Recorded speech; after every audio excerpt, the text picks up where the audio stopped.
TV रख के पास पागल हुई सास। आजकल वर्मा जी की पत्नी देवकी जी केबल पर रियलिटी शोज देख देख कर बहुत कुछ सीख रही हैं। जैसे आज तो वो सुबह सुबह बेसुरे आलाप ले रही हैं। सारे गा मा धा। माँ जी, सारे गामा पाधा नीसा होता है। अरे वो तो सब गाते हैं, ये मेरा स्टाइल है। आवाज तो कम कर लीजिए माँ जी, पर्दे फट जाएंगे कान के। ये कहो कि पर्दों में आग लग जाएगी। देखना, मेरी आवाज सुन के जज आग लगा देगी, आग लगा देगी, तू तो आग लगा देगी, ऐसा बोलेंगे। सरिता वहां से परेशान होकर चली जाती है और सास रियाज जारी रखती है।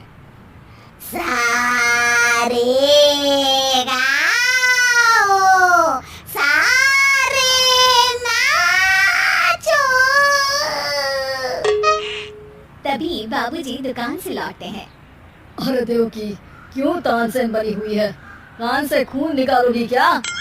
अरे क्या हुआ, रियाज तो करने दो मुझे। इसको रियाज बोलते हैं? ऐसा लग रहा है जैसे घोड़े ही ढिला रहा है। घोड़े पे बैठ के ही बम्बई जाऊंगी मैं तो, जब जज साहब कहेंगे कि देवकी तुम मुंबई आ रही हो। जज साहब, वो अदालत वाले? अरे नहीं नहीं, बड़े लोग हैं, आप नहीं जानते हैं। ओ मैं तो छोड़ चली अपना ये देश, बम्बई मुझे प्यारा लगे। गाना गाती हुई देवकी चली जाती है और बाबूजी अपनी सरफिरी पत्नी के इस संगीत प्रेम की चर्चा करने बहू के पास चले जाते हैं। अरे सरिता बेटा, सुनो तो, ये तेरी सास को क्या हुआ है बेटा? सुबह तो अच्छा भला छोड़कर गया था इसे। सिंगर बनेगी अब वो। सिंगिंग रियलिटी शो में जाने की सुबह से तैयारियां चल रही हैं इनकी। हाँ, अब तो कोयल के सुर मेंढक छिड़ेगा। हे भगवान, सद्बुद्धि दो इसे। इधर बाबूजी भगवान को कहते हैं और उधर राधा रानी प्रकट हो जाती है, देवकी की मोहल्ले की सबसे पक्की दोस्त। क्यों रे देवकी, काहे इतना गला फाड़ रही है? कोई चीखने चिल्लाने का कंपटीशन है क्या? अरे ये देख, नया सिंगिंग शो, मैं भी गाऊंगी, हिंदुस्तान के दिलों की धड़कन बनूंगी। अरे इतना बेसुरा गा के दिलों की धड़कन नहीं, दिलों का अटैक बन जाएगी। इससे तो अच्छा है कि नाच ही ले। वैसे भी दिन भर मोहल्ले में नाचती तो रहती है तू, कभी इसके घर कभी उसके घर। देवकी को समझ में आ जाता है कि उसका गाना किसी को पसंद नहीं आ रहा। अगले दिन सरिता देखती है कि सास पैरों में घुंघरू बांध के नाच रही है। अरे माँ जी, क्या मंजलिका बनी हुई है आज आप? अरे नाचने दे बहू, जब तक है जान जाने जहां मैं नाचूंगी। अरे माँ जी, अभी जान निकल जाएगी इतनी जोर से नाचेगी तो।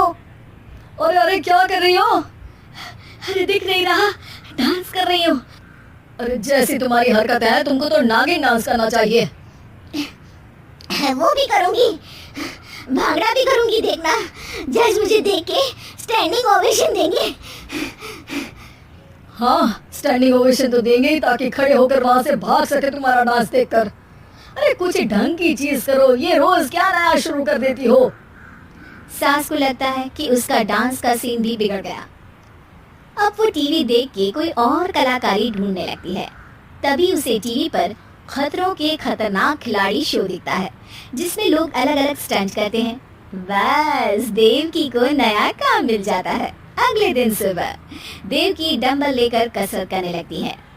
माँ जी, ये क्या कर रहे हैं आप? अरे खड़ी जैसे बनकर खलबली मचा दूंगी। कल मैंने खतरों के खतरनाक खिलाड़ी देखा और सोच लिया कि मुझे वही जाना है। हाँ बस। तभी वहाँ बाबूजी भी आ जाते हैं। अरे इतना भारी डंबल, अरे गिर मत जाना कहीं लेकर। अरे चुप करो, तुमसे कुछ नहीं होता इसका मतलब ऐसा नहीं कि मुझसे भी कुछ नहीं होगा। मैं तो खतरों के खतरनाक खिलाड़ी में जाने वाली हूँ। हाँ, मैं तो इस शो में तभी गया था जब तुमसे शादी हुई थी। तुमसे शादी करना भी खतरों के खतरनाक खिलाड़ी में जाने से कम थोड़ी ना। अब चुप भी रही है।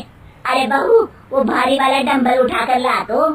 अरे ना माँ जी, आप संभाल नहीं पाओगी।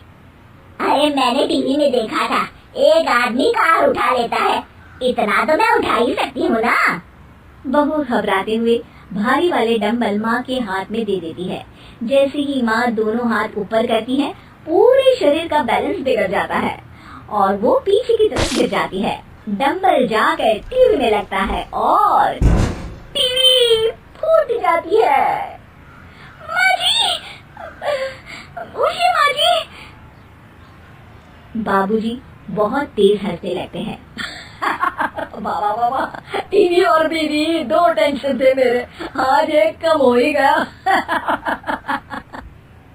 बहू भी सास को उठाते उठाते इस बात पर ताली बजाकर हंसने लगती है और देवकी फिर से गिर जाती है। और इस बार देवकी भी अपनी बेवकूफी पे हंसी रोक नहीं पाती।